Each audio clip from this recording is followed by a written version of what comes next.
right, we did it. Fantastic. So again, I just wanted to do a quick survey really quickly.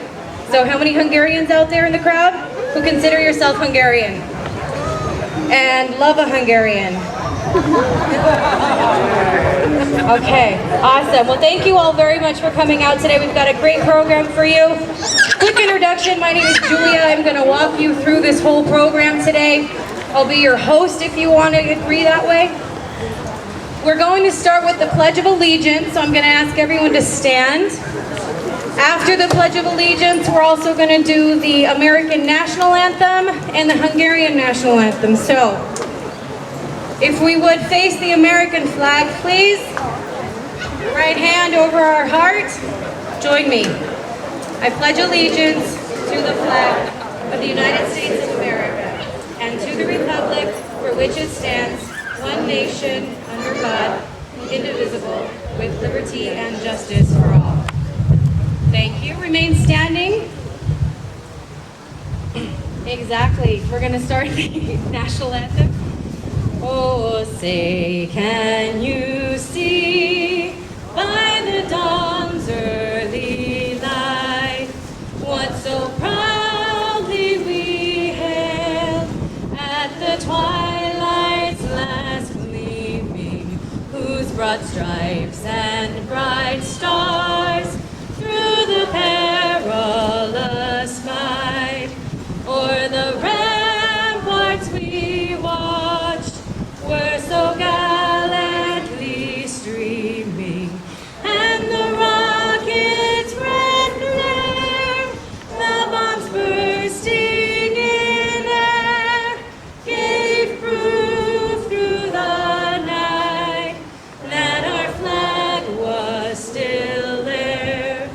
Oh, say does that star-spangled banner yet wave o'er the land of the free and the home of the brave? Please remain standing for the Hungarian National Anthem.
Thank you all. Please go ahead and be seated. So today's a very special day in Hungary's history. For those who don't know, we are celebrating a couple things. The first thing that we usually do is the St. Stephen's Memorial. So now St. Stephen was actually King Stephen. He was the first king who founded the nation or kingdom of Hungary. Back in the year, anybody? 1000. 896 was actually when the Hungarians, the Magyars, came into the Carpathian Basin. But St. Stephen, traditionally, we say that he founded the nation in the year 1000. But it's also the Feast of the New Bread. So people of the land, this is when they got the wheat, and from the first batch of wheat, they created their first loaf of bread. So we're celebrating a lot of great things here today. Stephen was Hungary's first Christian king. Ever since his canonization to sainthood in 1083, we've been celebrating the birth of Hungary on his name day, which is the 20th of August. As our name indicates, we Hungarians are the descendants of various Hun tribes, or so we think. Under the leadership of Attila, the Huns established the famous Hun Empire in the 5th century, stretching from Germany to the Ural Mountain and from the river Danube to the Baltic Sea, at the center of today's Hungary. After the sudden and untimely death of the Huns' leader Attila in 453 AD, the empire vanished. Then the Hungarian tribes, with the leadership of Árpád, reconquered the Carpathian Basin and established the state of Hungary in 896 AD. Following his father's death in 997, Stephen inherited the title of Grand Prince of Hungary. His father Géza had laid the foundation for centralized control over all of the multiple Hungarian tribes, and he accepted the Christian faith and raised his son Stephen as a true Christian. He was crowned King of Hungary in 1000 AD with a crown from Pope Sylvester II.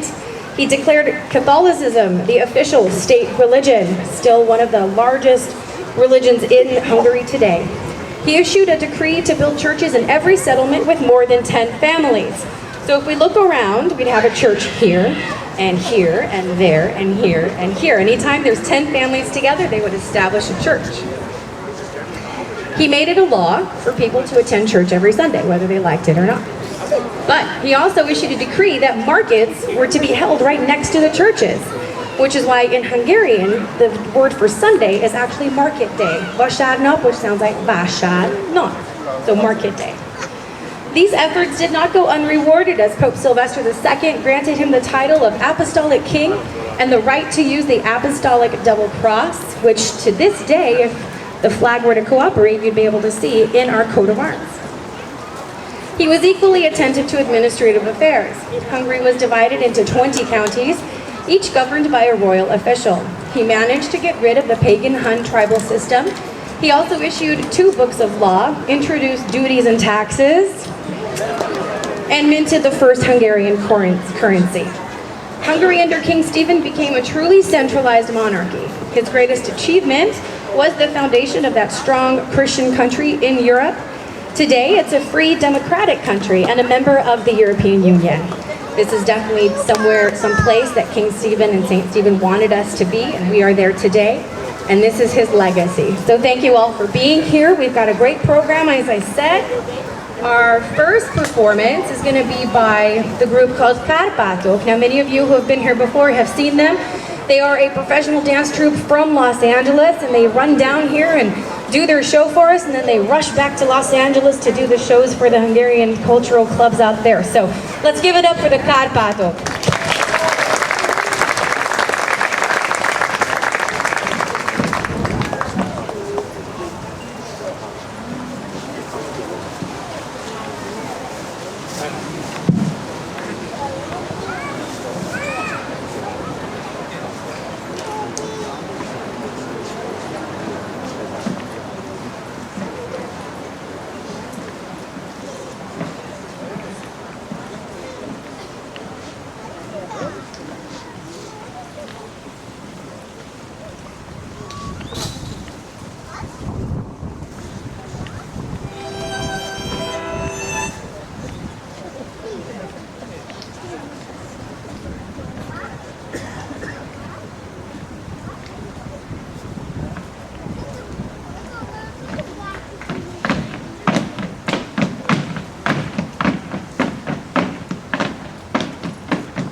Amazing. Thank you, guys. So in case you were unclear, this was the Kárpátok from Los Angeles. That was a dance from the Mélykeréki region. It's actually a region, it was a small Romanian town, a small Romanian minority that actually ended up in what's now Hungary. So obviously Hungary is made up of a lot of different kinds of people, and Hungarians were neighbors with Romanians and Slovakians and Croatians, and depending on where you were from, Ukrainians, all over the place. So this was a dance that was from the small Romanian town that kept its traditional dances while still under the influence of Hungary. So thank you for that. Next, I would like to introduce to you Szakács Ágnes, Aggie. She is our queen. So for those of you who don't know about HPR, which is the House of Pacific Relations, they're the managing entity of all of these houses that you see around you. They also have an organization for the young women of the houses to represent their home, their country, their culture to all these other people, to work together and to appreciate each other's culture. We're very proud of Agnes. She's been very active in the HPR Queens organization for many years, and now she is, I guess she's considered the second princess in the leadership of the HPR. So let's give Szakács Ágnes a hand.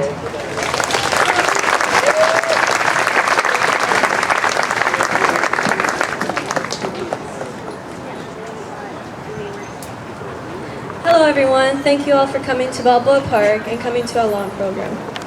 My name is Agnes, and as Yuli said, I'm the queen for the House of Hungary. When Nobel Prize winner Enrico Fermi was asked if he believed in extraterrestrials, he replied, "They are among us, but they call themselves Hungarians." Our small country of 10 million people is one of the oldest in Europe.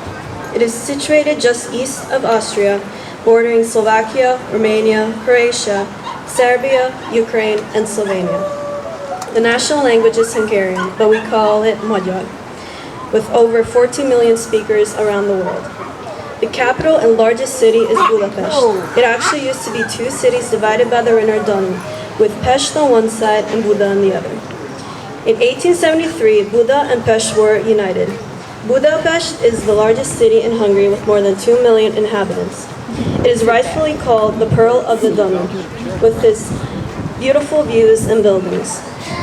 The city has been and still is a popular tourist destination.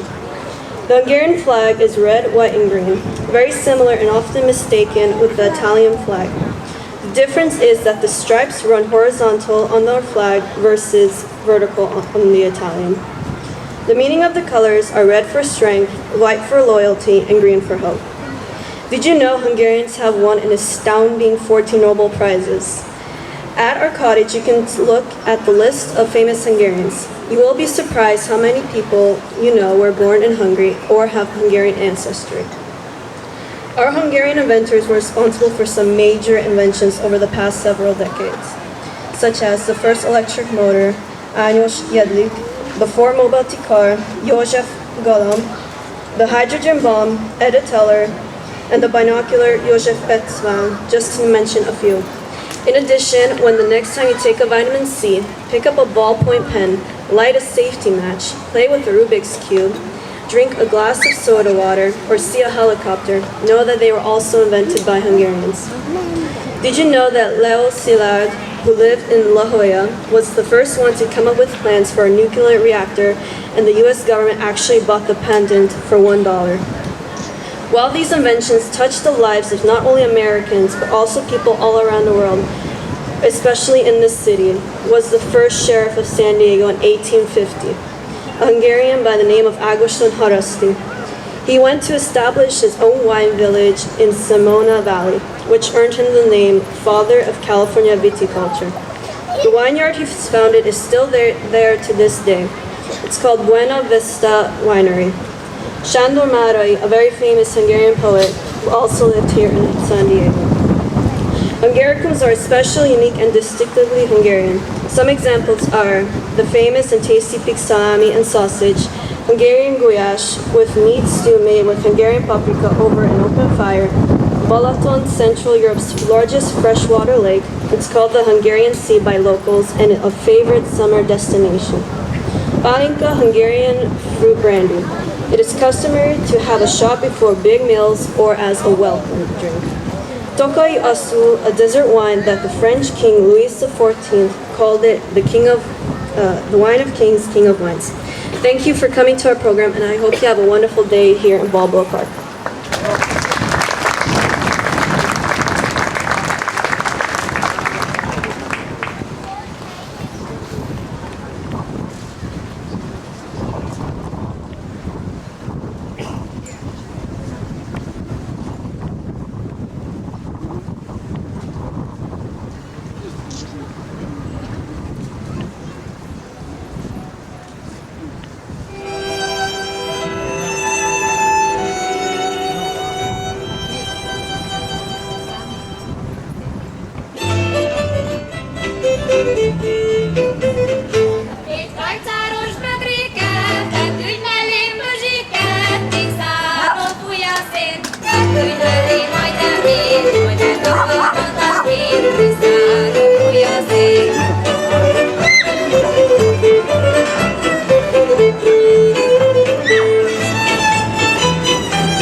many of you thought you were going to get a little wine from that? Yeah, some in the front row, a little worried there for a second. So what I'd like to do at this point, the Carpatov are going to go take a break real quick, change into another outfit. I would like to introduce one of our Hungarian school. We have a Hungarian school at the House of Hungary. One of our young students there, her name is Otto Olah. She's going to play a song on the piano for us. She plays beautifully. So we're going to pass her over there. She's going to play Brahms' Hungarian Dance number 5. So if you've never heard it, you're in for a treat. And if you heard it, give her a big round of applause.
Clearly talented young Hungarian woman. Thank you, Lili. Now, many of you know Hungarians generally are very talented in many, many respects. Am I right? So we know how well we're doing in the Olympics. How many gold medals do we have so far? 6, 7, 8, 12, I'm not sure, 7? 8. We have 8 gold medals already. But not only in sports are we absolutely outstanding, but also in Hollywood. Everyone know that 27% of Oscars throughout history have gone to Hungarian Americans? That's a pretty cool number. Not one of them was mine. So I wanted to introduce you guys to some of our famous Hollywood celebrities in case you didn't know who they were. First we have William Fox. Who knows who that is? Founder of Fox Studios, big movie house, pretty awesome. Adolf Zukor, founder of Paramount Pictures. Sir Alexander Korda, Zoltán Korda, George Cukor, Andy Vajna, all of these people were directors and producers in Hollywood. And of course, Zsigmond Vilmos, one of our Oscar winner pictures. So in Hollywood, there are also plenty of jokes about Hungarians. Joe Esterhaus was known to write his Hollywood Animal book, where he said there had to have been a sign at the cash register of the MGM commissary that said, it's not enough to be Hungarian, you still have to pay for the chicken soup. How many of you tried to get a free sausage today? I'm Hungarian, I get one, right? Just so you know, every single one of your dollars that goes to the House of Hungary helps support the programs that teach our children Hungarian, that teach them how to dance, that help support all of these youth programs, but also the not-so-youth programs.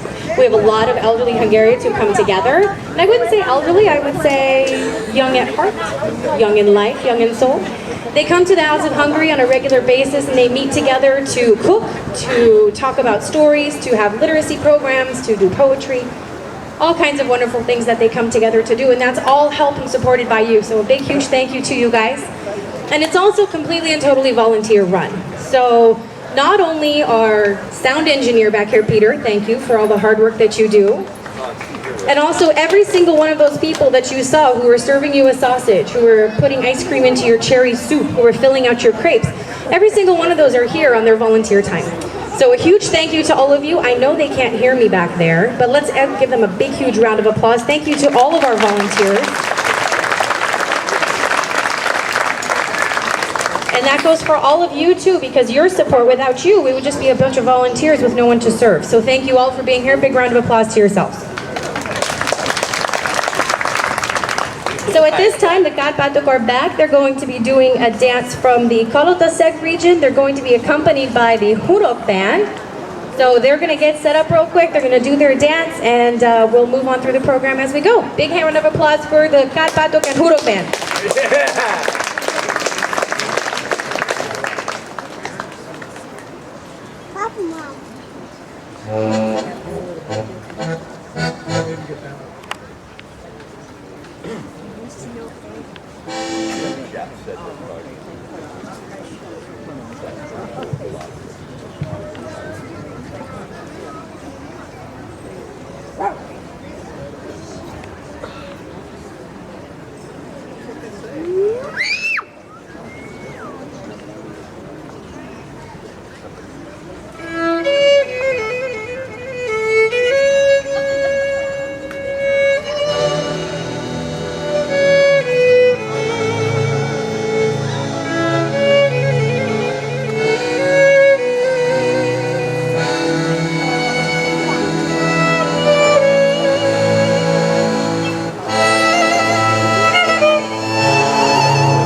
Abi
Fantastic. All right, how's everyone doing? How was that? Pretty fun? Folk music? So the Huruk band is also from LA, but one of their members is here from San Diego, Rachel. She's the one who sang. Thank you, Rachel. The Kat Batok do have one more dance for us. So since they're getting ready, I'm going to ask you a couple trivia questions. Does anyone know what region this last dance and the last outfits were from? Can anyone tell me?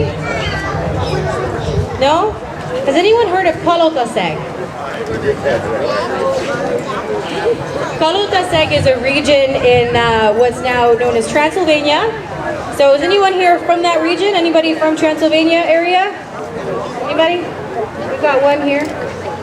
My family's actually from there, my mom's side, from a very, very close, right on the border of what's Transylvania. But Kalotoseg is actually one of the places where you can go to find all of the real down-home folk music. And so they're actually here now with us. So that was the Kalotoseg. They're now going to do a dance from what's called the Show Videk. Videk means area. Show means, anybody? Salt.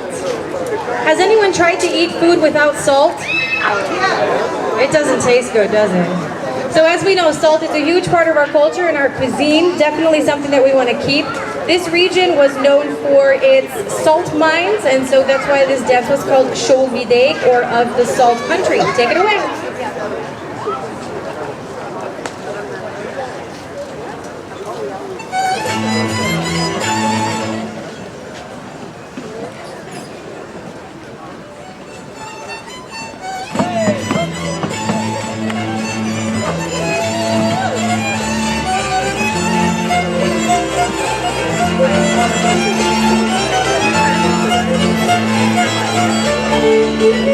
One more thing to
Thank you very much, Budok Band, Rachel, thank you all for your support today. Let's give them one big round of applause before we move on to the last part of our show today.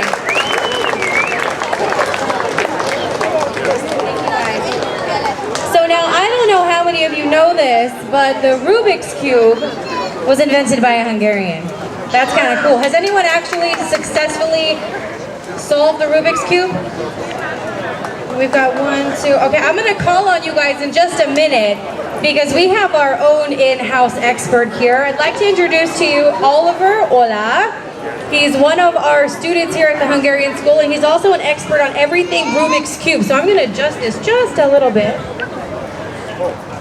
Now what he's done for us, I don't know if you guys can see, so we'll kind of do a little rolling around here as best we can, but he has brought to us a whole number of different variations of Rubik's Cubes. Now, the actual Rubik's Cube was invented in 1974 by a Hungarian sculptor and a professor of architecture. His name was Ernő Rubik. So he didn't actually want to create a game or something. He was trying to come up with something for a challenge for his students who were in his architecture class.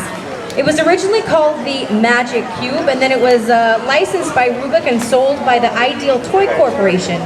In 1980, it won the German Game of the Year Special Award for Best Puzzle that year.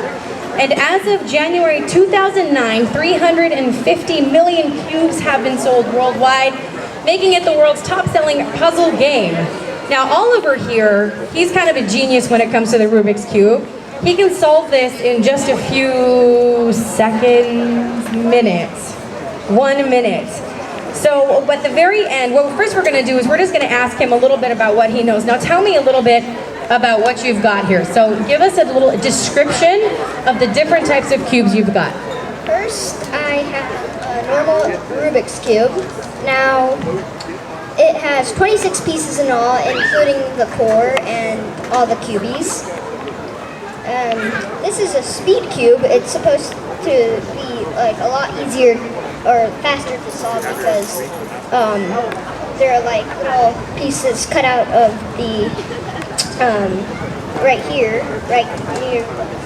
So the corners are in the center. But like these little pieces, so you can corner cut. Like if you don't fully turn a piece or layer, then you can just turn another one and it'll just go along with it. So we've got a few other kinds here. Now this little one, this looks more my style. Tell me more about this one here. How many faces do we have there? 8, because there are no edges or centerpieces. Now it is a lot easier to solve because you only have 8 pieces to arrange. So yeah. But then we also have this weird shaped one. Hold it up really high. I don't know if you all can see this. Ooh, there we go, they're flying. So this one here, this is shaped a little differently. Tell us what's different and special about this one. It's basically like 2 of these stacked on top of each other, but there's one really interesting thing about it. If you turn this piece 90 degrees like this, then it can shapeshift. Now it's completely different shape, and I call this pattern the trophy. He deserves a trophy for that, because Lord knows I wouldn't have gotten there myself. Go on. You can also turn this piece, now it's like a windmill, and then do the thing back to solve it. I also know the checkerboard pattern for most of these cubes. Sorry, what does that mean, checkerboard pattern? Checkerboard pattern, basically make a checkerboard, make a checkerboard with the cube, Now, Round of applause, look at that. This, my friends, is a checkerboard right here. Show it up real high, we got people behind you too. now the opposite sides can have switch, like some of them at least. The checkerboard on this one, you can't make the top a checkerboard because it's only 2x2, not 3x3. But I'll do that now. So while he's solving that one, I can tell you a little bit about Rubik's actual purpose. So what he was clearly, he's much faster than I ever could be. Rubik's purpose was solving a structural problem of moving the parts independently without the entire mechanism falling apart. Clearly, Oliver knows what he's doing when he's putting it all together. Rubik didn't actually realize that he'd created a puzzle until the first time he scrambled this new cube and then tried to restore it. I think it took 3 months for them to solve the thing he actually built. Isn't it fun? That's how I am with my keys. It takes me a little while to find where I put it. Okay, so one of the other cool little Rubik's Cubes that we have now, are these also created by Rubik, or are these, what happened with these ones over here? Well, this is a different brand of the 4x4. It isn't like a normal cube, but this is a speed cube also. It's made by V-Cube. It has a little V here. But Rubik's normally makes the cubes that don't turn that well because they're the original, and they used to call this the Rubik's Revenge because he might have solved this one, but you're like, this is gonna be hard. I don't know actually how to solve this. It's pretty hard. Well, what most people do, like what most people say to do with the beginner's method is solve these 4 on every single side and then like put the other ones in place. But I don't know how to solve that. That's okay, we'll give you time. You've got a few more years before you hit high school, so I guess we'll let it slide this time. There's two really cool looking cubes in the front. Can you tell me a little bit about those? There's one that originally when I saw it, it looked like it had a green face, a purple face, but it turns out it was just a mirror face. So what's so special about this one? Well, as you can see, all the cubies are different shapes. So instead of colors, we have shapes. I don't know if you guys can see that. Yeah. Go ahead, keep talking. Well, first of all, the turning is uneven, and that's because there are different shapes, but you can still turn every single piece of it just like a Rubik's Cube. I can do the checkerboard pattern on this one, but it looks pretty crazy.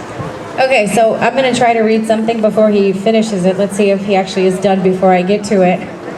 So the actual puzzle advertises...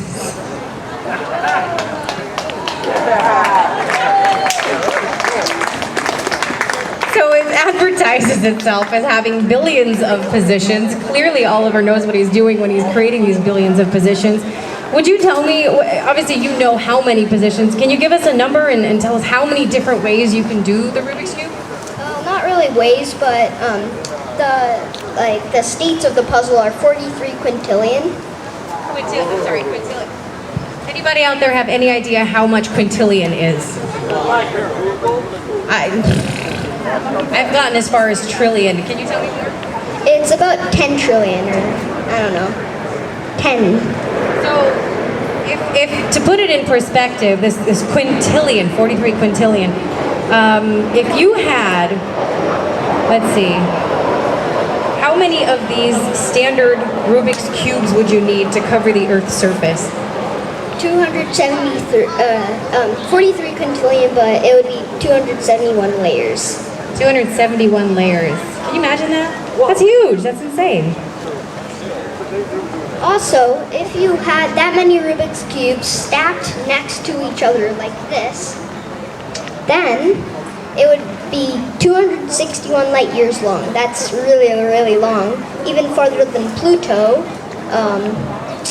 Yeah, really, really far apart. That's awesome. So currently, Oliver's record time for solving a Rubik's Cube, he said, is 1 minute.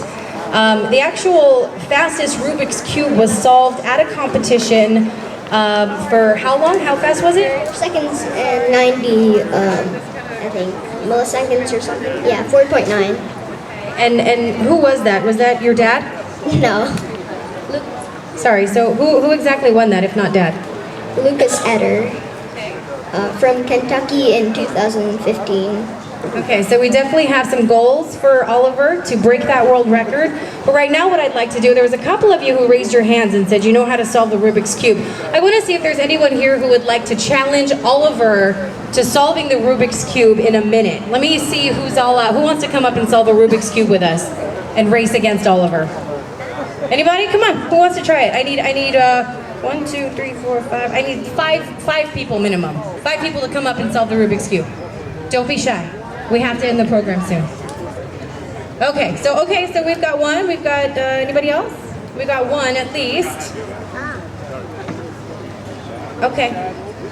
Let's run through this really quickly. I have one, and while everyone else is thinking about coming up, he's got a couple more Rubik's Cubes to tell you about. Please come on up if you're going to solve this cube. Well, first of all, this is the Rubik's Magic. You have 3 ovals, and the objective is to connect these 3 ovals, and I will now do that.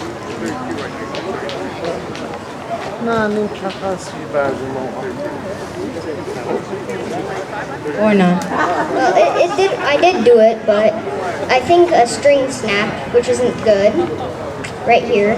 But I still solved it, at least. Good job, Oliver. Sometimes my last string snaps as well. You did good, you did good. There's one more that you wanted to show me, right? This is the Rubik's Snake. It's not really a puzzle because you can just play around with it. Let me find one piece. Anybody have this Rubik's Snake at home? Anybody remember that from the 80s? Before he was even a memory or a thought? That looks like a fun game to play though. I had one actually, and I didn't do any of this cool stuff. I just thought it was something to play around with. I didn't realize you can fold it up into an actual roundish item. They ship it in that roundish item, but this is made up of 24 pieces. 12 are white and blue, 12 are blue and white. So that works out. Now can you solve this back into the round cube that you needed to get into? Okay, let's watch that while that happens. It looks like I've got 3 volunteers already. 3 volunteers. So while Oliver solves that, I'm going to go ahead and get this set up for you guys, and then we're going to have a race to see who can solve the actual Rubik's Cube the fastest.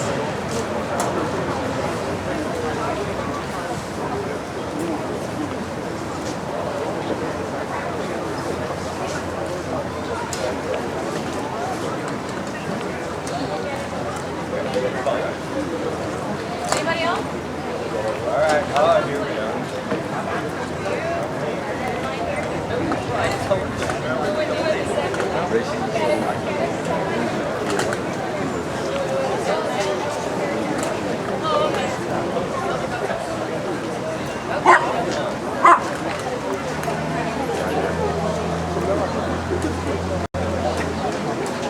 Clearly, Oliver knows what he's doing. Moving a snake into a circle is hard to do. So I have 3 volunteers up here. 4 volunteers? Just 3? Come on out here. I hear red shirt guy. So what's your name? Annie? Ani? Ani, are you Hungarian, Ani? Hungarian. Oh, Bulgarian, close enough. Hi, are you going to do Rubik's Cube with us too? Did that work? Meanwhile, Oliver solved the snake. Thank you. What's your name? Cookie.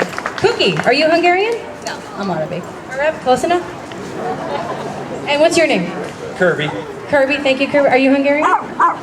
You're Greek, close enough. And your name? I'm Reed. Reed. And Reed, are you Hungarian? No, I'm not. You're not. Reed, actually, I know this because he's part of our little Hungarian family here. He speaks Hungarian. American went and learned Hungarian. Any Americans out here tried to learn Hungarian before? Yeah, it's tough, isn't it? How did you do? No, didn't work.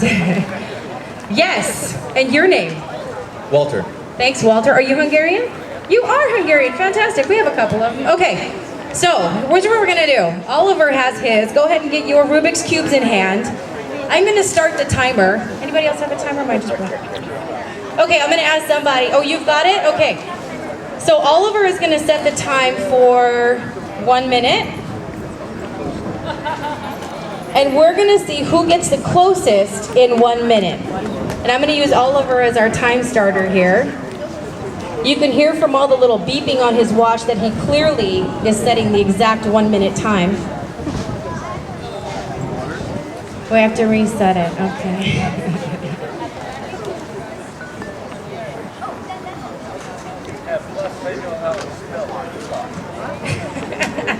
Okay, are you guys ready? Okay, we've got the timer in front, so I'm gonna count it down. Take a look at your Rubik's Cube. We're gonna count down 3, 2, 1, begin. 1 minute goes by so quickly, doesn't it? They're doing a great job. Everyone give them a clap. Give them a big clap for them.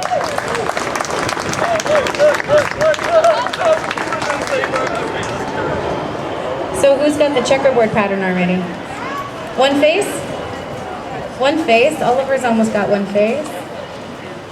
Looks like Walter knows what he's doing. No, that's one face for Oliver. The rest of you guys, come on, one face. Grease, how you doing, Grease? Grace is doing all right. Cookie, where are we? How are we doing? Almost there? Ani, what's going on, Ani? A wonderful, beautiful mess. So, okay, so we've got not a face yet from Greece. But Oliver, on the other hand, and we still haven't run down the 1 minute. It's the fastest 1 minute that goes by. We have? Okay, so we hit 1 minute. Oliver? How are we doing? Okay, you guys get 1 more minute to beat Oliver. Over, look over there.